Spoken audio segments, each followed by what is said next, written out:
Welcome to Your Invisible Power with Life Mastery Consultant Christi Corradi. This is week 2.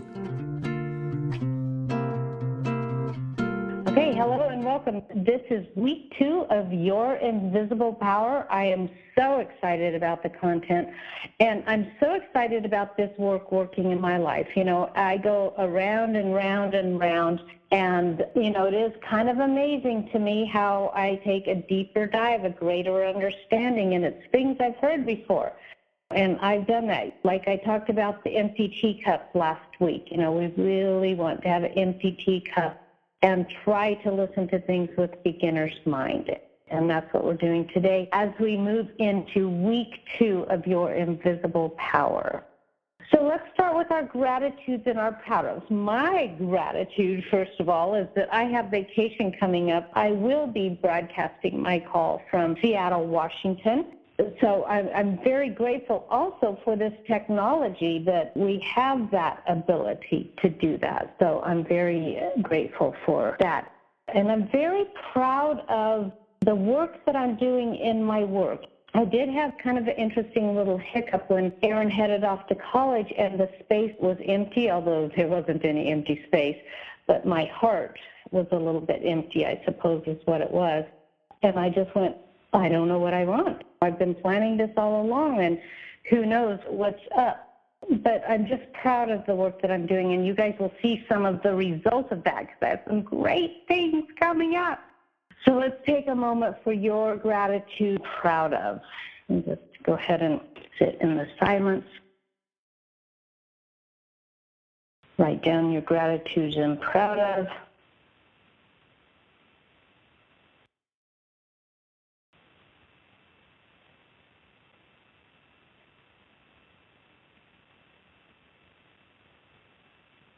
Yes.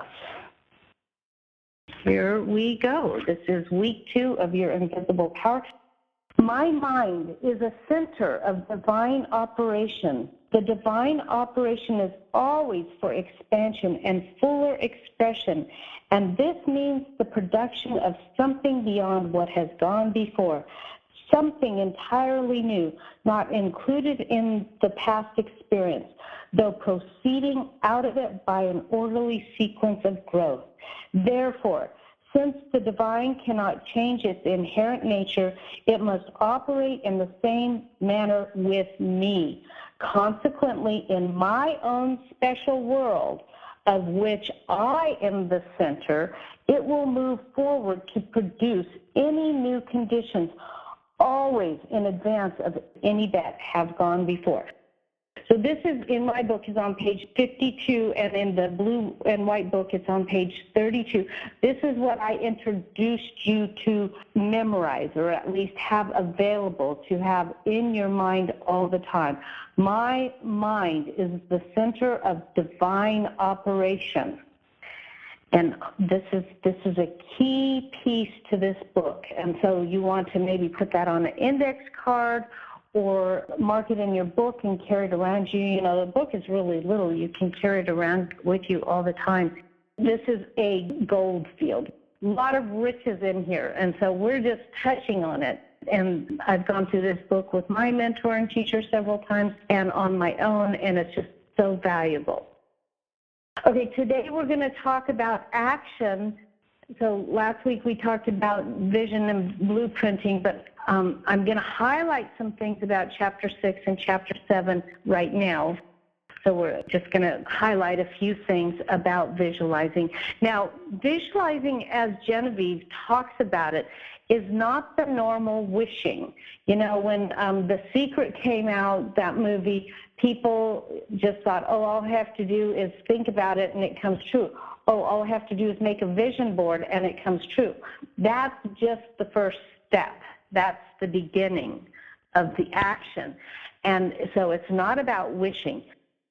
It is first having a highly calibrated vision and then visualizing within, and Genevieve's idea of visualizing within it, beyond your senses of vision and actually using your mental faculties, you know, the imagination, intuition too in particular.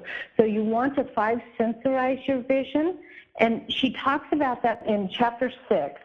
If you want her guidance, on mine, the second page, about midway through this big paragraph, she starts a sentence that says, establish it as personal experience. Make it a fact to your consciousness. And then it goes on about how this is actually her step-by-step way that she does it. Okay, she opens the window, exhales, inhales. This is a really great guide for doing this.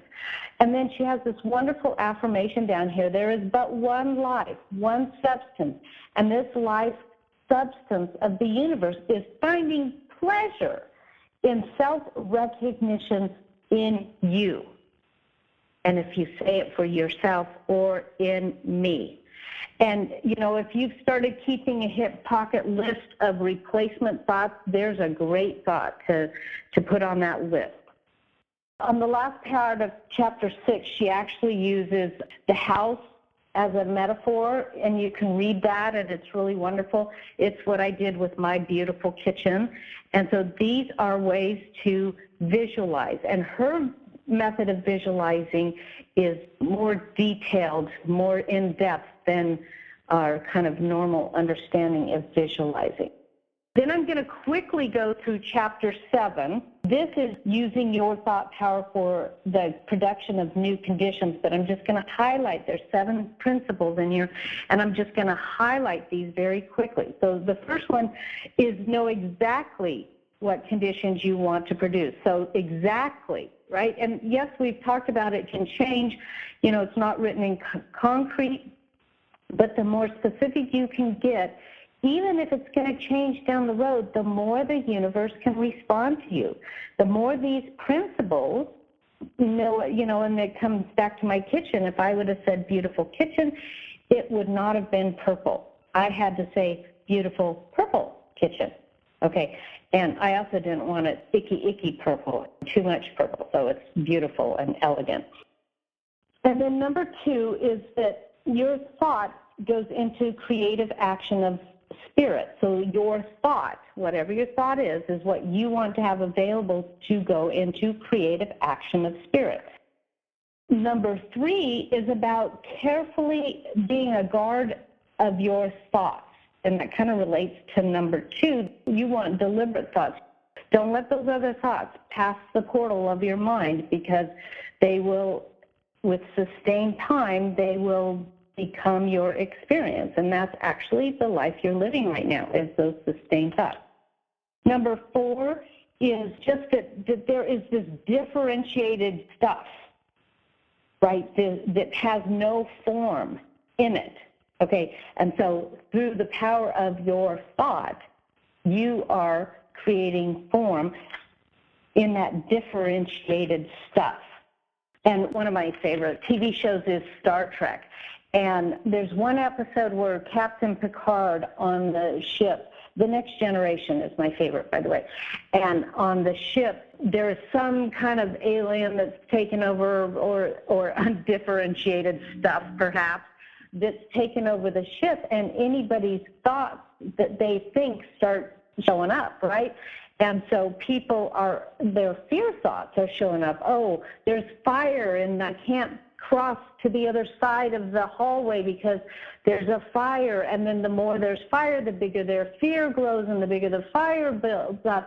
And Captain Picard comes over. I have to listen to the episode sometime and get it exactly. He says something like, you have to be the thinker of your own thoughts. Any thought you put out there now is becoming real. And so he's telling them, be conscious of your thoughts. Number 5 is no strenuous effort. Okay, because think if you're efforting, you're going to produce things that you have to effort about, right? Because that is part of the energy that you're putting out there is effort. So we want ease, and to know that it is our natural way of being, to have peace and harmony and joy, that is our natural way of being, and to allow it rather than effort. Okay, now effort, we've talked about this before, effort does not mean that you don't take the steps in the direction of you do. And yes, you can put lots of energy into it, but think about the energy that you put into it. Is it frantic? Is it frenetic? Is it whatever that word is? Is it, agitated? Is it and if you're doing things fast, we talked about this last week, that it's actually comes from a fear place, that you're not having enough time to get it done. So you want to approach your vision and your dream with ease and effortlessness, right? Because that is your nature. Number 6 is also about attitude. Be cheerful, have a cheerful frame of mind. Okay, it's once again about having your thought by design, not by default. Okay, and yeah, bad things happen. We're going to talk about that a little more today, but you get the choice of how you respond and what you do with that. Okay, and the 7th is that it must be a vibrational match, and it comes down here, it says previously undifferentiated stuff and energy, and it says if you will allow it, it comes into form. So that's about being a vibrational match. So you can read that and delve deeper into that, really powerful stuff. But at the end of that chapter, love this line, it says, for everything you want, it wants you. And so when you have that desire, whatever it is you're desiring is actually seeking you. Wow, love this stuff.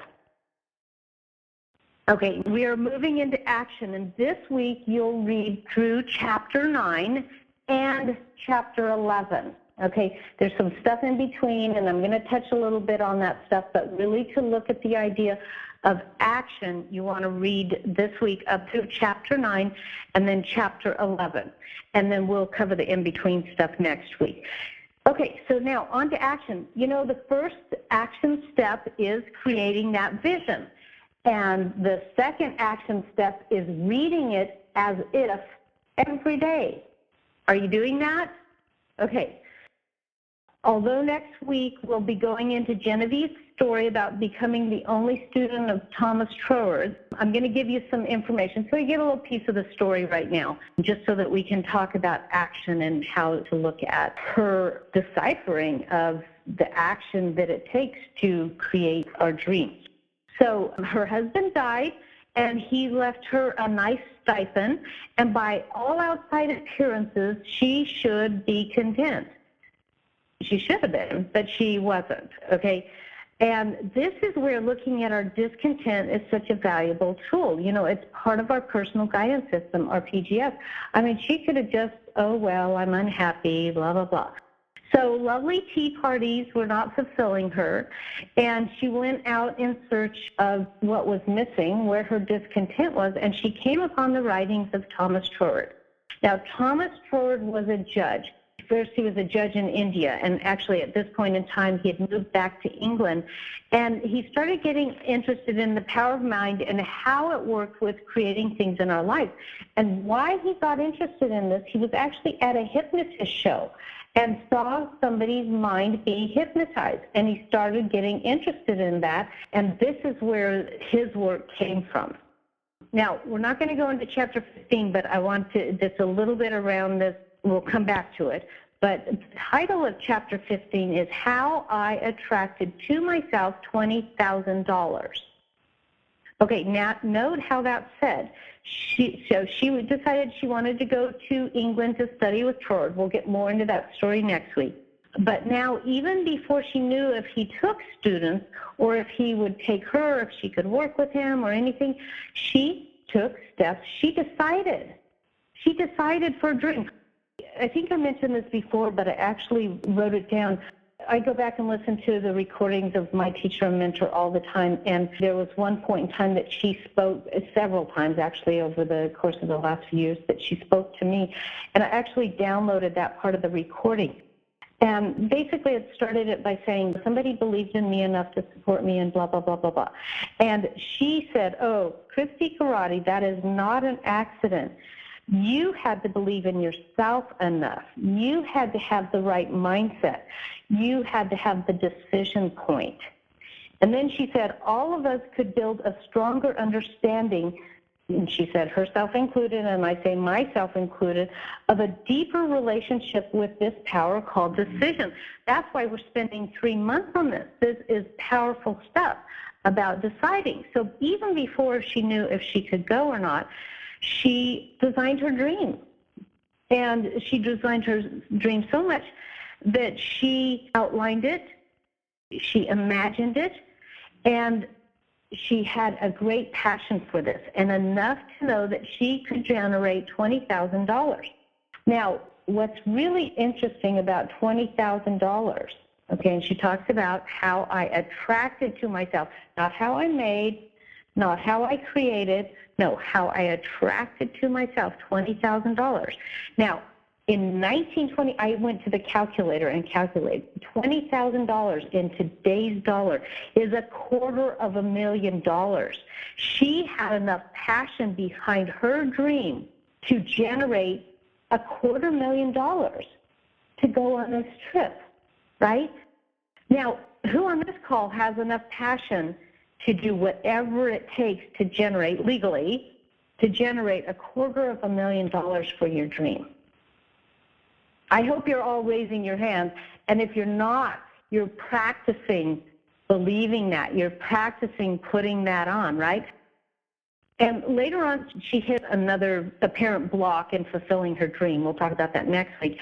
And in there she says, listen to this line. This is great. She says, I decline to be discouraged. And we must all decline to be discouraged. And hold that sentence, I decline to be discouraged, right? Why would you decline to be discouraged? Because you know the truth. You know a greater truth about you and the revealing of your dream and the giving of your gift in this world. So how did she do it? She acted as if, okay, not just visualizing, but her greater experience of visualizing. She called it visualizing in the book, and I think that kind of gives it a bad rep because it's more than that. It's five sensorizing, and it's using our mental faculties, what she did. So what she did was each night she counted out 20 imaginary, but in her mind she was acting as if they were real to the degree she could feel and touch these $1,000 bills. So she counted out on the end of her bed each night $20,000 bills, $20,000 bills. So she was allowing that conviction and allowing that visceral sense, to get inside of her by continually repeating also this statement, my mind is the center of divine operation. My mind is the center of divine operation. And then another really important piece to this work, and this is on page 58 in my book. Let's see if I can tell you what chapter that is. That will be in chapter 9. This on my book's the second paragraph. And this is important. Okay, this is an important principle here. It has to do with a little bit what we talked about earlier.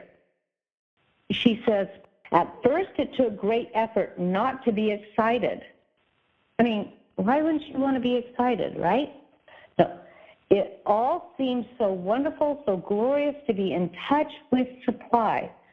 But had not Troward cautioned his readers to keep all excitement out of their minds in the first flush of the realization of union with infinite supply, and to treat this fact as perfectly natural result, which had been reached through our demand.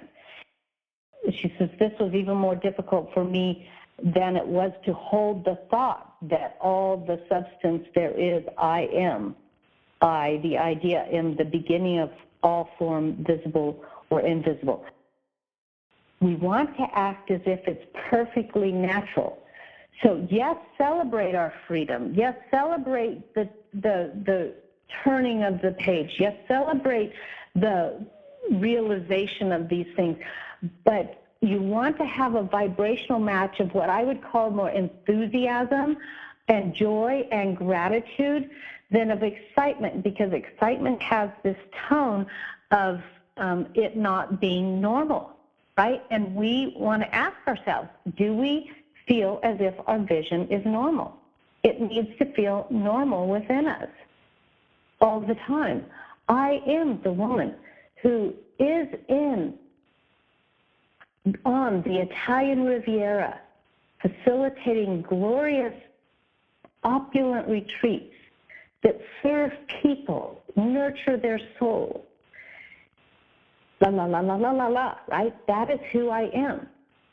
Sometimes we think it's like pretending. It's not, because there is future memory. We are aligning those little strings in the quarks, and if we don't manifest, right? So there's another really valuable nugget on this page. This is a great piece of her work. She says, I left no stone unturned. And this is important for the action steps, right? I left no stone unturned. In other words, she did everything she could to move in the direction of her dream. Everything. And not all of them were fruitful, I'm sure. But they were all in the direction of her dream. And this is one of the keys to action, is leaving no stone unturned, right?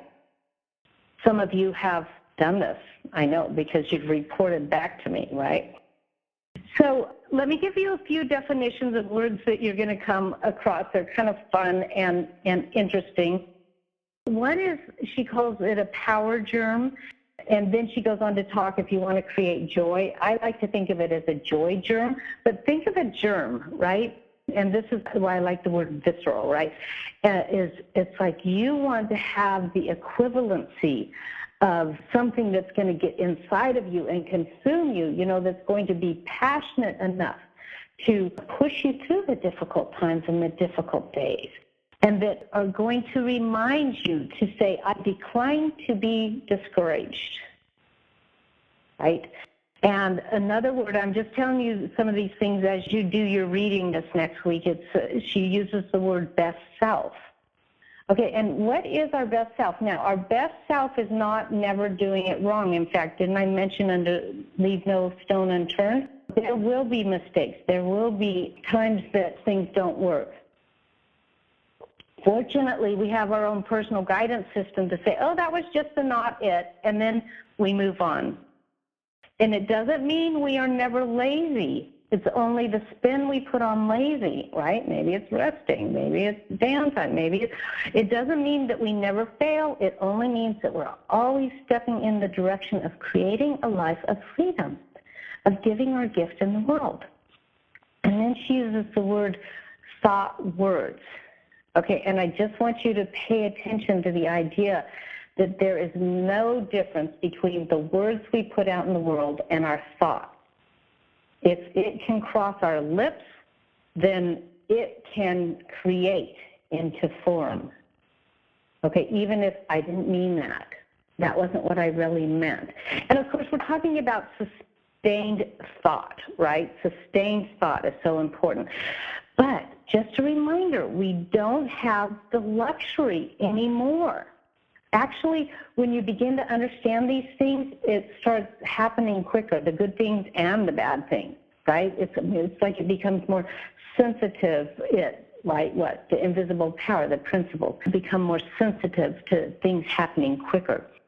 And so there is a substance. It is all around us. It always has been and it always will be. It is creative and amenable to suggestion. Okay, our thoughts influence it. Our sustained thoughts influence it. And that is why we act. It's just as if when we start our calls with our win, that's why we set that tone in the beginning, something we're proud of. That goes into the thinking stuff, and it activates it, and it notifies the creative stuff just exactly what we want it to know about us. I want the universe, I want the divine, I want the invisible principle to know that I am a forward-moving person, right? And we want to keep those thoughts sustained, and that's why we come here each week, right? That's why you read your vision every day, to retell the thinking stuff who we are. And just in case you slipped during the week, oh, I know I did. I can name a few times I slipped over the week. So it's like reset. That's why we come here. That's why we read our vision. That's why I have on my phone 3 times a day to listen to my mini version of my vision. It's like all these prompts. What do we do? You know, the tool, the 4 success tools, right? What do you have to remind you? So the wishing part, I want to talk about the wishing part. It's not really wishing. You know, we do wish. We start wishing, our longing. I like that word longing better, right? As we create our vision. A great analogy might be like a potter's wheel. When I was in high school, we had both the choice of an electric wheel or a kick wheel. And I wanted to learn on the kick wheel. I don't know, it seemed kind of holistic at the time, but anyway. The first important part of this was to prepare the clay, right? We had to wedge it, which was kneading it, and then we had to form it into a cone, and then we took it in 2 hands and we splatted it right in the center of the wheel. And then there it sat, right? That's your vision, okay? You kneaded it, you patted it into the perfect form, and then you centered it, right? But it wasn't until I began using my foot to get the wheel spinning, right? So then we have to take the action, right? And again, there it sat. Well, spinning around, but it wasn't doing much. I had to apply my hands while kicking there, you know, coordination, right? Kick, put my hands on it. If the wheel slowed down, it was a disaster. If I didn't keep adding water, my hands would stick the clay and pull it off the wheel. If I didn't have even and firm pressure, my dream of a vessel would get nowhere, right?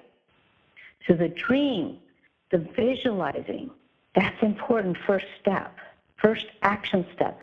But then what are the next steps that we need to take? And you've been doing this since you were a child. You've been using, this is nothing new. You've been using this. You just didn't know it. Think about how you wanted a lollipop when you were little. You visualized it, right? Often you saw it right on the thing, but then you visualize, oh, I want that. And then if you didn't get it and you whined a little bit, mom gave it to you, right? And it's the same thing with our first job, right? The first job just didn't come to us. Well, some of us it might have. But in general, we visualize it, then we take the steps in the direction. We do the resume, we make the phone calls, we drop into the store that we want a job.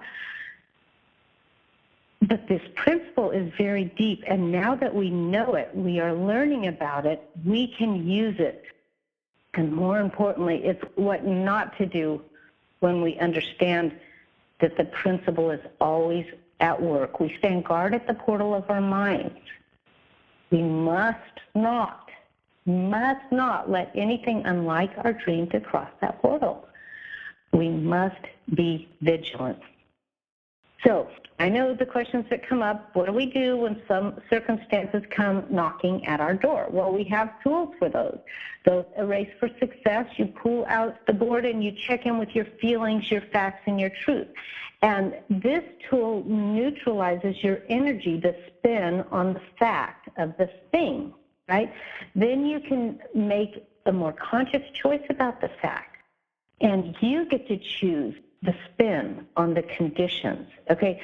Such as checking account, empty, oh, I'm worthless.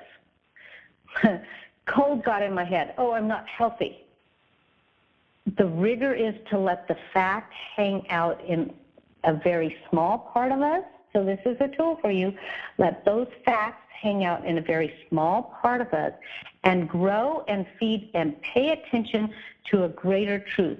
That is your nature, to be free. It is your nature to have the money to allow you the freedom.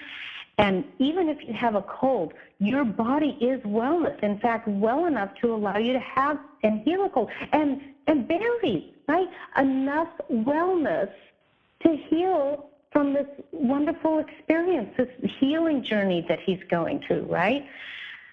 And we do live in a miracle. When you think about it, we do live in a miracle, but we must take it as natural.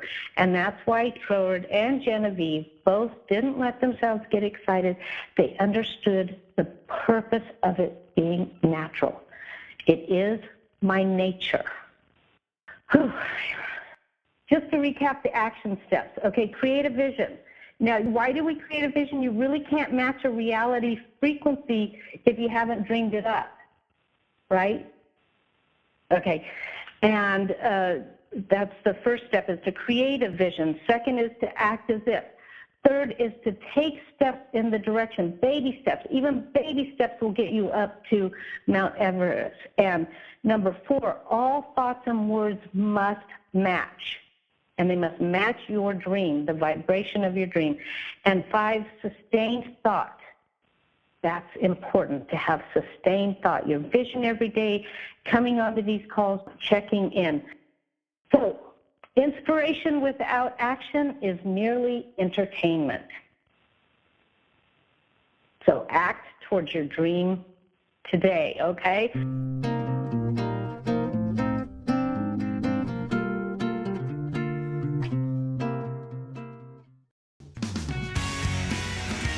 Thank you for listening to this podcast. Here are 2 exclusive podcast listener offers.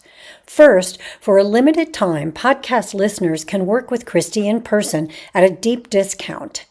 Christi offers a unique coaching modality of her own creation that helps clients discover their own answers to where they're stuck and how to move forward. As one of her clients puts it, it always works. This transformative process is designed to help you identify blocks and create breakthroughs in your personal and professional life. As a thank you for listening to the podcast, you're eligible for a special discount. Normally $97 for a half-hour introductory session, podcast listeners get a $70 discount automatically applied if you use this link, masteringtheartoflife.com/podcast-IWD-offer. That's masteringtheartoflife.com/podcast-IWD-offer. And that link is in the podcast general description as well. Second, you can get the entire library of Mastering the Art of Life with PDF notes and worksheets for each lesson, plus bonuses at no cost at masteringtheartoflife.com/9-month opt-in, all one word, masteringtheartoflife.com/9-month opt-in. That link is also in the general podcast description.